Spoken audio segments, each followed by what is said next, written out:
And we're back with another one. I didn't know we were doing that. Take two. Is it DJ Khaled? Mm-hmm. Another one. Another one. Okay, so today we are going to be tackling couples, ne? I don't know. Oh, we're tackling couples. Guys, full disclosure, I never know what we're talking about. You do? No, he does know. He just chooses not to listen. I've got very bad memory, No, so babe, I'm gonna be winging it, but Okay. at least I'm a good winger. So today we are talking about the major needs of men and women, and this is inspired by a talk that we watched. Is it a sermon? Yeah, it's a sermon because we are big Christians, guys. We watch sermons. This is inspired by someone who watched by Pastor Jimmy Evans, who does Married Today, which we have recommended that you watch. It's a great conversation starter for us. We watch these sermons and then we sit down and say, what did you get out of it? Learn? Yeah.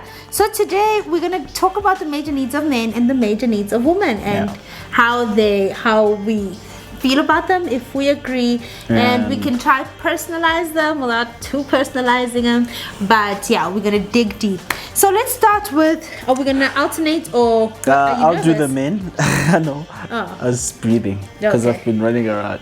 I'll just do the men and then you'll do the women. So one. Okay, there's 4 each, ne? Yeah, there's 4 major needs for both men and women. Okay. And the first major need, which is what does he call it? This is the mega need. Yeah. So this is the big one, right? The most important. So the first mega need of a man is respect and honor.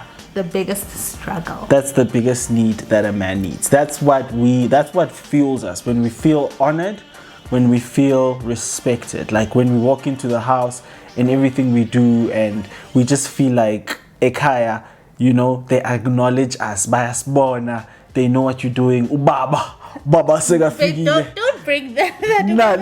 Baba. No, I think we should simplify it, because the Bible does tell you, wives, respect your husbands. There's a reason why God instructed us to do that. And I know honoring and respect is, for me, I have to be like, Holy Spirit, help me. How do I do that? Yeah, so in the modern times, what does that respect and honor look like?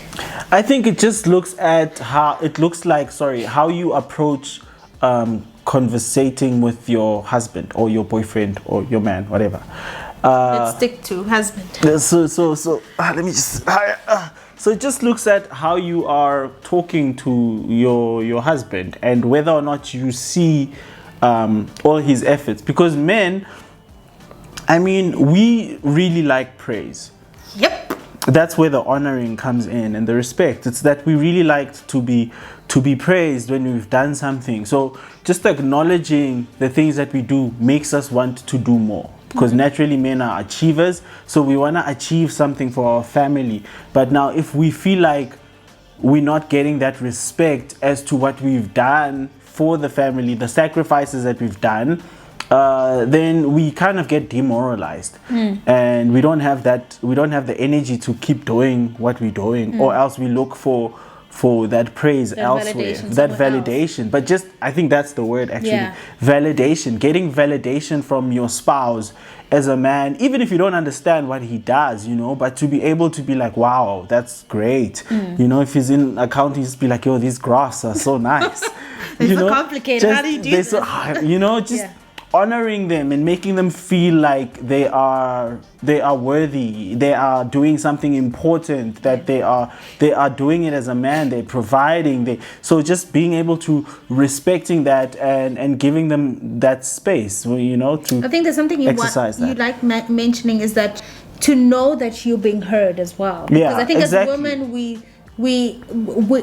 can be very dominant and very outspoken, but generally as a man, women speak more than men. So with men, it's obviously we don't like talking, but it doesn't mean we don't like being heard when we do talk. So a lot of times women feel that because you don't like talking, you've got nothing to say, and a lot of times that's not the case. A lot of times it's that we've said so much, you haven't heard the little that we've said. What's the point of saying more? So just acknowledging and hearing what your man is saying. If your man is saying that, if he's saying he's stressed and you don't understand what's so stressful about it. For maybe he's done so much, but he wants to do more, and it's stressing him that he can't. Just understand him, listen to him and be understand, be there, be in his corner, and just speak those words of encouragement and affirmation, and keep reminding him who he is. Yeah, perfect. Yeah. A woman, major needs of a woman is security. Definitely. I think security in many forms. As a wife, we always talk about this. I want to feel protected. Okay. I want to know that. Babe, sorry. I thought someone was pointing. Brendan, come on. I think big nipple. Oh. It doesn't mean that now my husband has to have a gun and protect the house from burglars or something, but to feel protected in front of your friends, in front of people, to your family. I think that's a major one, being protected from your family, because a lot of women go through abuse from the in-laws simply because a man. Sorry, can we just talk about how good you look today? Thanks, Papa. This hairstyle, every time you put this wig on, you like it wakens something. Stop things it. go down. We might have to pause here for a little bit. Babe, let me finish. So I want to feel protected. I want to know that my reputation is safe with you, that you're not going to go disgrace me behind my back. I want to know that my heart is safe with you. As a woman, I can be very fragile. There's things you need to be my safe place. When I tell you things, I need to know that they are safe with you. You can do it. You don't necessarily have to always have solutions for me, but I want to feel safe. I need to feel safe with our money. You don't have to be earning millions, but I need to know that Brendan will not squander our money. He will not use our money for funny things. He will make sure that this is happening, this is fine. So I think that and just I need to feel safe as a friend as well, because friendship dynamics really changed. Specifically me, friendship dynamics really changed for me. So I needed that security from you, that hey, you've got a friend in me, you're safe in me, I'm guarding you, I'm there for you. So I think the security comes in many forms, in emotional forms, in reputation and respect, and also just financially, provide for me, make sure that we are okay. Yeah. All right, I like that. Number 2, this is also, I think, a mega need. This is the second mega need, is sex. So I think this is a pretty obvious one. No, it's not obvious. Sex. So sex is number 2. You said that already. I know. Okay. It's because it goes without saying. But yeah, men need sex. Men love sex. We love sex. We love all things sexual. We love just the whole thing. So the reason I'm smiling is because this need, it's not that deep, I think. Yeah, it's not that deep, but this need for me, it's being over. What's the thing? I'm not suffering from this issue, so you don't have to. It's being overmet, if there's such a thing. Goodness surplus. Goodness surplus. So, but I know that there are couples where maybe one of the spouses, in this case, the woman isn't that much into sex. Yeah. And then the marriage suffers. So yeah, that's why this is that need. Men need it. We think about it. We want to do it. Do men really think about sex the whole day? No, we don't think. Is that a myth? I think that's a myth. I think that's a myth. Okay. I don't think about it. I think about my career more than I think about sex. And your friends? I think about my friends. I don't know. We don't talk about it. So no one ever said yo. Yes, langa lonke. No. But I think it's a great release. It's a great escape. It's beautiful. It's a great way to be intimate with your partner. So it just serves a lot of purposes, and so it's important to have it. It clears your mind. But that's our second. I read somewhere actually that men need sex, men love sex, and it's just they wish. I think it was Cornelius, and he said he wishes there was more depth, but it's just not that deep. Yeah, it really isn't that deep. We just like how it feels. We like coming. It's nice. It's whatever. Like, I don't think it's that that's just deep. how God created you. Yeah. But there's women who have higher libidos. There's women who have higher libidos as well. There's women who have equal libidos. So it's, at the end of the day, it's different for everyone. But for couples who do have that issue, I think it's important to understand your man's. Generally, men have higher libido. Yeah. Men have higher libidos for sex, and it should never be used as punishment. And withholding sex as punishment again is a sin, right? I mean, Paul instructs us that if one wants to take a sabbatical, you can't just do that. You have to speak to your husband. If you want to take a sabbatical, it needs to be a group decision. But I think it's also important. Our sex life, our intimacy life is at its peak, at its best, when emotionally we well connected. So that's what Mpoomy says this. So if we're having a bad day, and then in the evening I just decide I wanna just frisk her, she says, frisk my heart first. No, I said stimulate. You need to stimulate my heart first. Stimulate my heart. So again, sex starts in the morning. Apparently. So if you've got that sex issue as a woman, as a wife, you feel like there isn't that connection, I think maybe talk it out. There could be trust issues, there could be other issues, some needs of yours that aren't being met, that makes it hard for you to meet his needs. And that's why we were saying all of the needs, because all the needs have to be met. Number 2, this is a woman's need. A woman's need affection, soft, non-sexual affection. And so the complete opposite. The complete opposite. And this is what I always tell my husband, because I think that's my love language, is that during the day, when you walk past me, give me a hug, kiss me on the cheek. The other day I asked him, did you even kiss me today? You know, as a woman, we have that need, and it doesn't always have to be sexual. I did, but I might have not have kissed you on your lips. No, you didn't kiss me on my lips. I kissed you somewhere. You know, something like what you you're doing now, putting your hand on my knee. This is your love language. My love language, putting my hand on my knee when we're sitting on the couch, touching my foot. Just, it doesn't have to be that deep or that like sexual. My leg is asleep.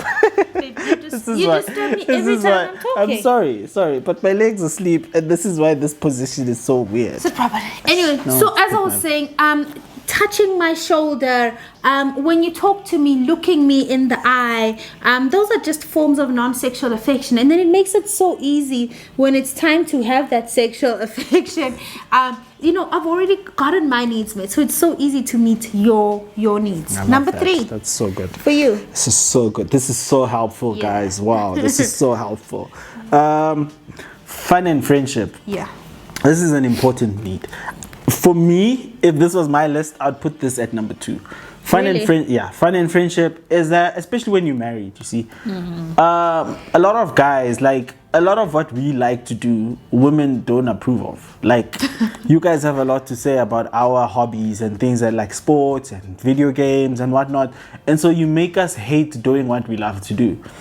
And so what this speaks to, this is about kind of doing what you're, like, jumping into his world, you know? And I'm not saying all the time, but schedule times when you actually do stuff that he wants to do. If you guys go out for the movie, maybe let him pick the movie. You know, are you throwing shade? No, I'm just saying, like, stop hogging the movie picking. Give a guy a chance. Like, kunini sibukela bo Michael B. Jordan. Singakhathala yo. So, but generally just being just jumping into that world and becoming his friend. Becoming his friend, you don't have to know everything. Like, for instance, I'm interested in sports and I'm interested in cameras. And so I expect you to listen to that. Like, when I tell you, there's this new camera coming out, I'm supposed to go, wow. I want you to be like, wow, how many frame rates does it shoot? What's the iOS? What's the resolution? iOS, that's not... You see, this is what kills marriages. But like, just knowing the very basics of what he likes and being able to immerse yourself in his world. Definitely. Okay, number 3, open, honest communication. This is something we've been doing really well during the lockdown, and I think is changing so much. Life-changing, especially because after kids, we just get so consumed and our conversation can become redundant. And we can end up just talking about the basics, like it's very what is the word, on the surface.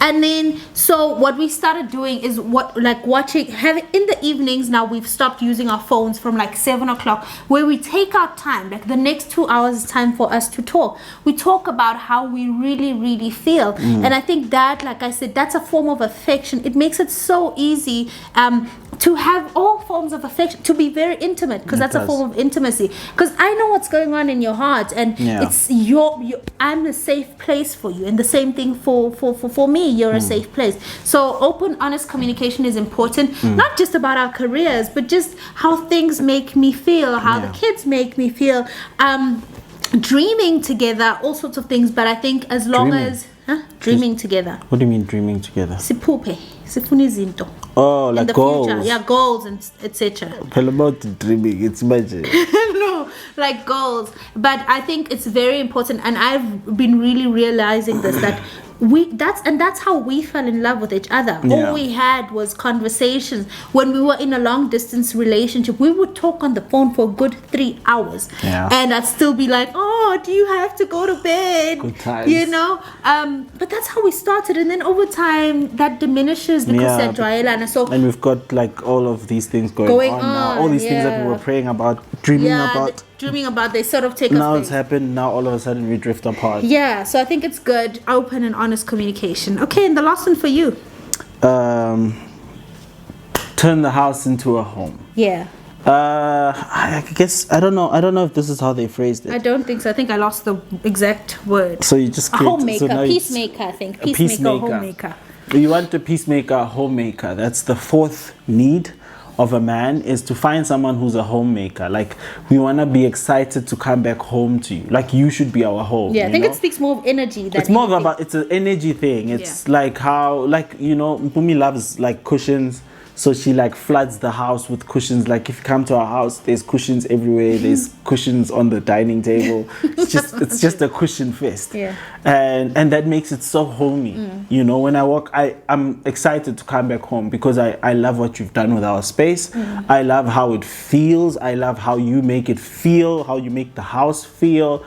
And just also your aura, your demeanor. Your demeanor.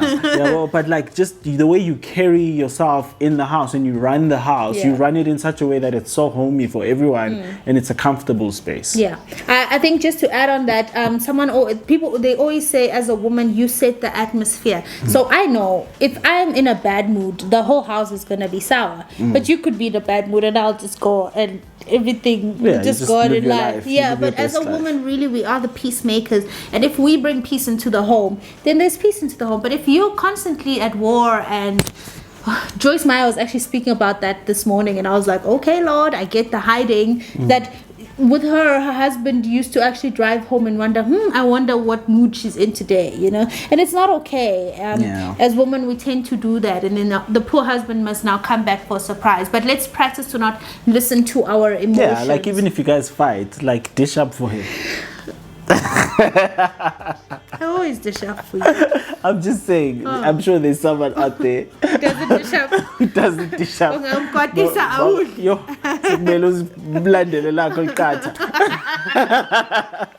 Okay, number 4, leadership. This for me is extremely. Actually, the word is not leadership, it was initiative. Initiator.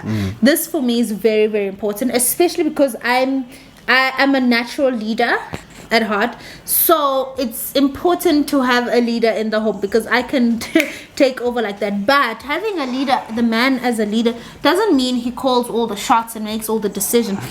But being an initiator, like I said, I'm the one who loves reading the word in our house, right? What are you saying? No, you read the word too, but I'm fascinated by studying the word of God. And just because I like doing that doesn't mean it's my responsibility every night to say, okay, let's read the word. For me, leadership is you saying, babe, can we read the word tonight? Babe, what do you think of the schools the children should go to? So we should still make decisions jointly. You're not the head of me where you'll just be like, well, this is it and that's final. But to come up and say, okay, so I've been thinking about this. What do you think? Or I've got this amount of money. What do you think? Just to be an initiator, to start a conversation, to steer us in the right direction. And then I come with my God-given wisdom as a wife, and we make decisions together. So yeah, so I think those are the four different needs that men and women need. Yeah, and I think every need needs to be met. Jimmy always says, you can't meet your own needs, otherwise you would have just stayed single. So you need me to meet your needs as much as I need you to meet so mine. These are like non-compromisable. Like I know there's a lot of times where, and I mean, I don't know if we've said it, but a lot of people will say that you need to be whole first. You need to be whole. No one can make you happy. But that's, as much as that's true, I also think people, especially when you're married, you depend on your spouse to meet certain things, certain needs of yours that actually do make you happy. So that's not completely true. So it's important that you know that these are non-compromisable. Like women need to be protected. They need that non-sexual intimacy. They need all these things that we mentioned, and men need the other things. We need those things. If we don't get those things, yes, we can be whole, but we're not happy. You know, so it's finding we're in a business. We're in a partnership. So it's just finding the balance between being happy with self, but then also being happy as a couple. Yeah, and I think lastly, just to end it, if you see that there's no more, like something's lacking in your marriage, you know when things aren't great. We know. I personally can feel good. Something is off track. I don't know about you, but just check which need aren't you meeting and which need is not being met. And if we can just meet those 4 primary needs, I think everything else, it's a good start. So yeah, I hope you enjoyed this. As usual, interact with us. Tell us, what do you agree with these major needs? How are you planning on doing something about it? Anything really. Let's interact, let's talk it out. It's a safe community. As usual, we're just trying to contribute towards building stronger marriages. Namaste.